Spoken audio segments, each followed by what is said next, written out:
Bom dia para todos, ao mais um Shabat no café da manhã com a família Rodrigues, senhor Esdras, Atos e Aron e a senhora Rejane. Pois é, estamos aí conversando com todos, mais um café a cada manhã, a cada Shabat, para a gente participar e compreender e ganhar conhecimentos. Estamos aí com a senhora Rejane nesse café da manhã. Senhora Rejane, o que tem a nos dizer? Bom dia, tudo bom? Você sabe que eu gosto de falar por último? Eu gosto de ouvir os meninos primeiro.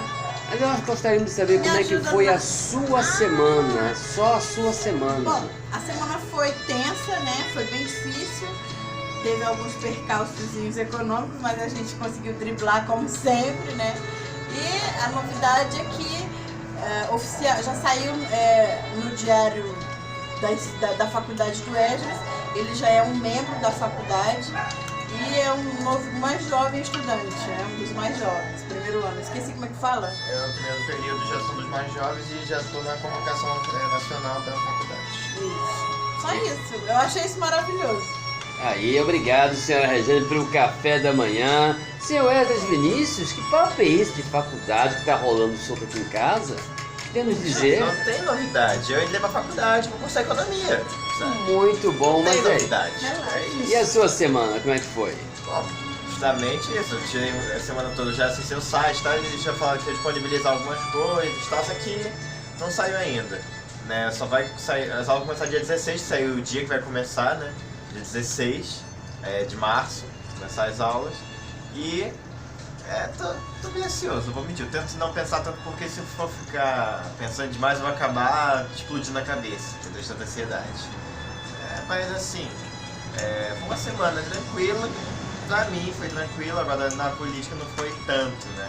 Porque assim, a gente teve um senador atropelando, teve uma abertura de carnes, teve uma abertura de mercado e teve uma contenção de vírus, né?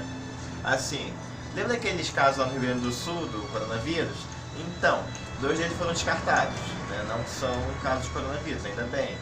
Teve também o caso da carne, né? Que assim, a carne in natura, que é aquela carne maturada, aquela coisa toda, ela estava fechada no Brasil já estava fechada desde os anos 90, se não me engano. O Trump decidiu reabrir esse mercado da carne in natura do Brasil com os Estados Unidos.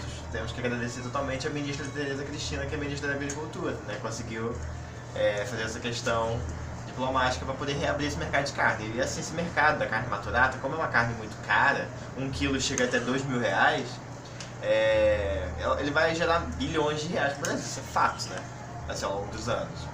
Também teve o caso do Cid Gomes, lembra daquele cara que falou o Lula tá preso, babaca? Então, esse senador do PDT, ele pegou uma retroescavadeira, foi lá no Ceará e tentou atropelar um monte de policiais, né, no protesto dos policiais. Ele também invadiu uma base militar de policiais com uma escavadeira. Como forma de conter, os policiais deram um tiro nele, né? Ele levou 2 tiros. Parece que já vai receber alta, o tiro não pegou muito nele, só pegou de raspão.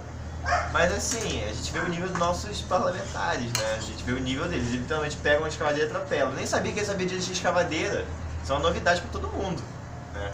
E assim, a gente vê o nível que tá os parlamentares, eles literalmente atropelam pessoas. Tinha policiais, tinha mães, tinha parentes policiais lá e tava nem aí, ele ia atropelar com uma escavadeira, entendeu? Lá só tem jornais ao redor do mundo, na Polônia. Assim, a primeira manchete, né? O senador socialista tenta atropelar policiais, a primeira capa da Polônia. E assim, a gente vê como é que tá essa situação, não é uma situação fácil. Mas agora a gente só tem que esperar, né, pra ver como é que vai ser. Sobre essa questão toda ainda tá um caso muito complicado. Mas ainda vai ser investigado, né? Tomara que ele perca o cargo, de verdade. Tomara que ele perca completamente esse cargo de senador. Porque não é uma coisa legal de se fazer pela luta de escavadeira, né? De fato. E é isso. E aí, senhor Esdras, obrigado pela notícia. O mais chato é que a mídia dá a notícia errada pro povo, né? A mídia fala, policiais bolsonaristas atacam senador. É capaz até da Globo falar assim, a escavadeira que Cid Gomes usou saiu do condomínio de Bolsonaro. É bem capaz de falar isso. Então falar que projétil que atingiu o senador no Ceará saiu do condomínio de Bolsonaro. Eles são assim, vão tentar ligar de alguma forma o Bolsonaro a esse tiro que o Cid Gomes levou. Pode ter certeza absoluta que vão Dilma já tá tentar. chamando ele de assassino. A Dilma já até falou, né, que foi o Bolsonaro que mandou atirar. Que pena, né? É triste mesmo. Mas bom, é a Dilma, foi a presidente mais moralizada da história, então não tem muito o que se preocupar. Tudo bem, senhor Esdras Vinícius, um ótimo café da manhã, um bom descanso e uma boa semana. E aí estamos com as crianças, que já estão deixando de ser crianças. E aí, senhor Atos Baruch, o que tem a nos falar? Como que foi a sua semana? E o Piquiavote, como é que tá? Semana foi tranquila, semana corre, com a semana de aula, vai vir carnaval agora, não vai ter mais aula.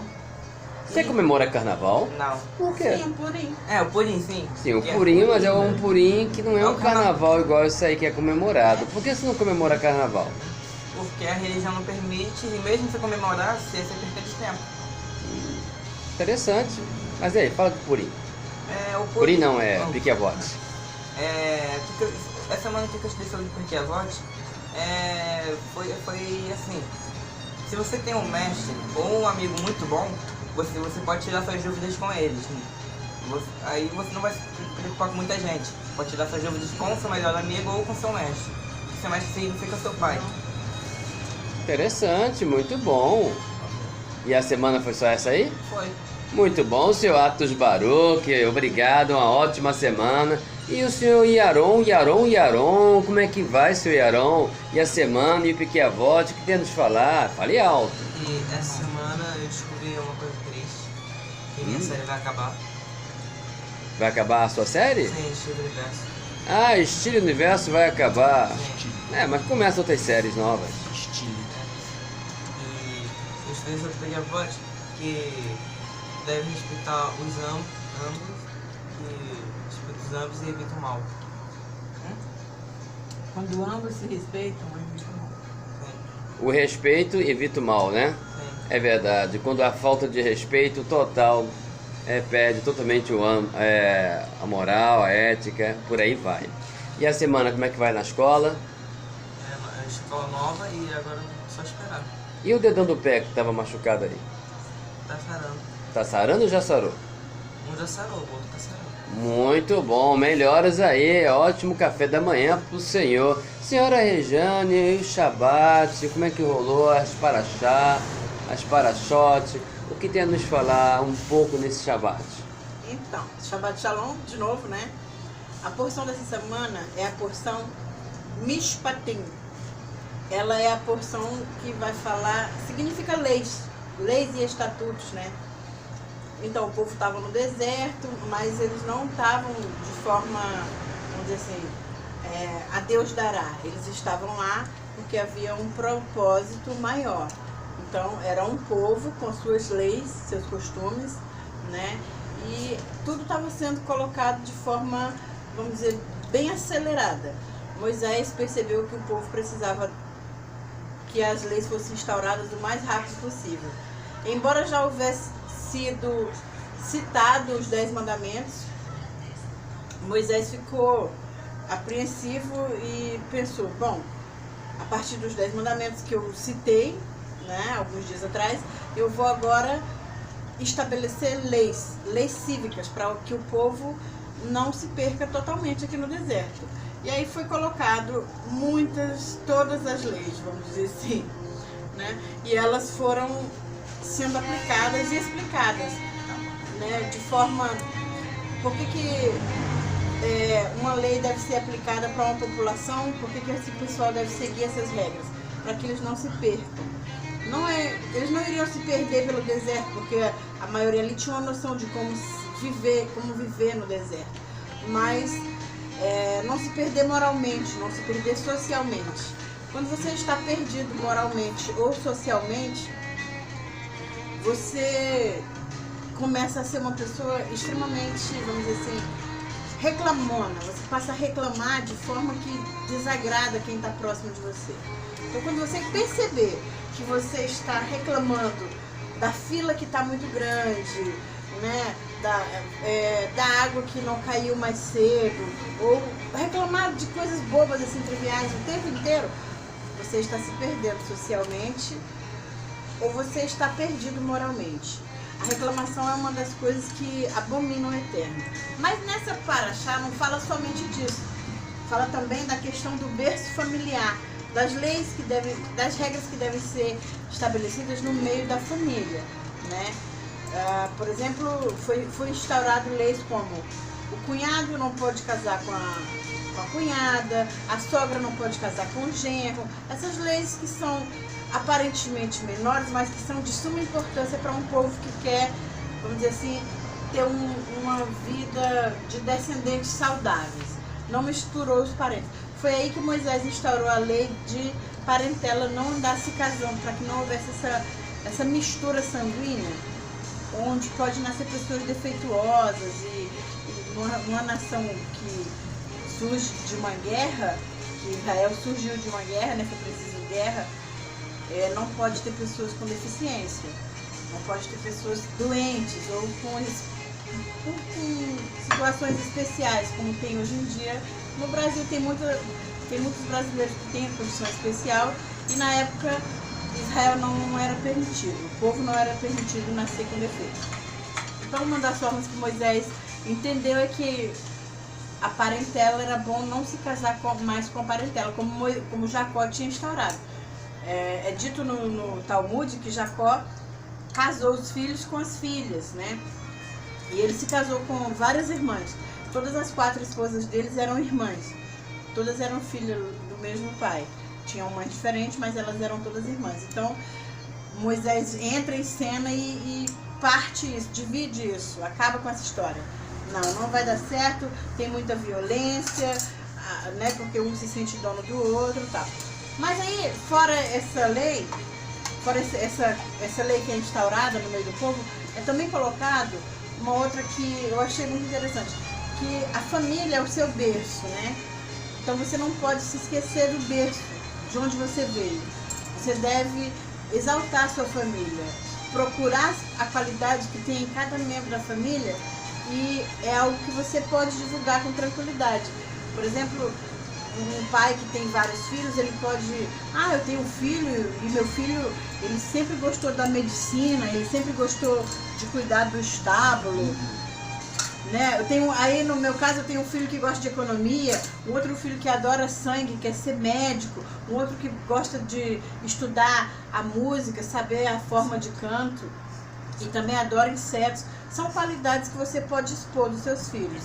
Então, se quer fazer alguma coisa, quer falar da sua família, fale sempre algo bom.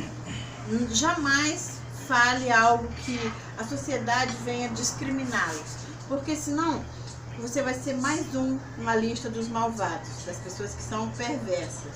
Então, assim, a sua família é aquela que você forma com o seu marido ou com sua esposa e os seus filhos. Isso é uma família. A sua mãe, ela deixou de ser família quando você saiu da casa dela e passou a se tornar sua parente. A sua irmã também passou a se tornar sua parente. E nem sempre os parentes estão por perto, mas a gente deve amá-los incondicionalmente, né? E as lembranças da infância é sempre muito bom também. A gente trazer e se lembrar de quando nós pertencíamos à família da nossa mãe, do nosso pai. Hoje nós somos apenas parentes, visitamos de tempo em tempo, quando podemos, né? Ou, assim, mas sem nenhum momento de, vamos dizer assim, de desavença. Não é bonito, isso não agrada o Eterno. E essa forma de lidar com parentela, com família, foi colocado nessa porção dessa semana, que é a Mishpatim, leis, estatutos, e uma palavrinha que não é muito usada no Brasil, mas é a questão da jurisprudência. A partir de Mishpatim, começou então a ser estudada a questão da jurisprudência das leis. Para que serve uma lei? Qual o benefício que essa lei me traz? Qual o malefício por eu não cumprir essa lei? E essa porção, ela é extensa, ela é muito grande, enorme, mas significa que ela tem muitos detalhes, né? Eu não posso continuar falando porque senão vai se estender demais. Mas o que eu tenho para dizer é: preserve a sua família, fale das coisas boas que eles são capazes de fazer, porque toda família, todo mundo tem sua qualidade, então exponha essa qualidade. O defeito você trata no particular com a pessoa que você tem, vamos dizer assim, uma rixa ou que você não gosta muito. Então é isso, a porção dessa semana ela é a Mishpatim, que se trata das leis que foram instauradas depois dos 10 mandamentos. E é isso, estuda para achar com a sua família, coloque as leis do Eterno em prática e observe o Shabat. Tá difícil começar a observar o Shabat, mas vai em frente, vai observando como você conseguir, como você puder. Um dia você chega a alcançar um Shabat perfeito e agradar demais o teu coração. É isso, tenha uma boa semana e só, Shavua Tov. Shavua Tov, senhora Rejane, muito obrigado. Agora eu vou conversar um pouquinho com o seu marido. Até mais, shalom, boa semana.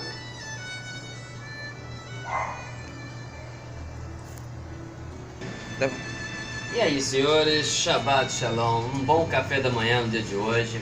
Uma das coisas que é interessante observar, que eu aprendi nessa semana, que foi um corre-corre, é o seguinte: por que temos acesso à Torá? Por que a gente tem informações de coisas que vão acontecer, que brevemente vão ocorrer, e a gente fica um pouco à frente dos acontecimentos?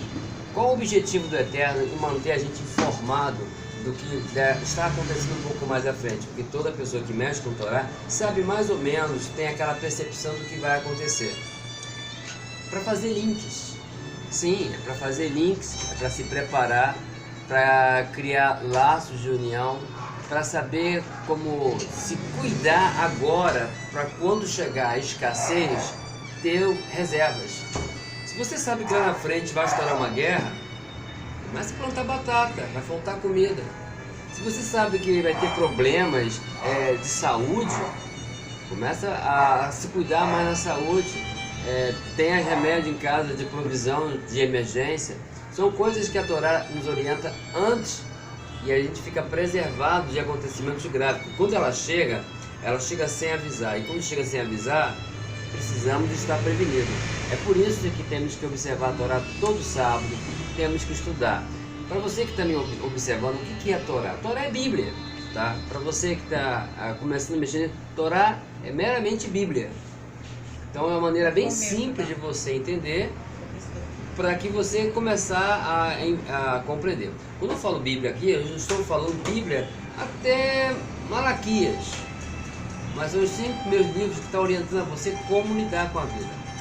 Então, se você hoje acordou de manhã, está assistindo esse vídeo agora aí, está assistindo e quer entender por que de alguns acontecimentos, observe a Torá, procure pessoas que saibam lidar com a Torá, sabem lidar com conhecimentos, com as leis universais. No mais aí, a todos vocês um ótimo café da manhã e um shalom.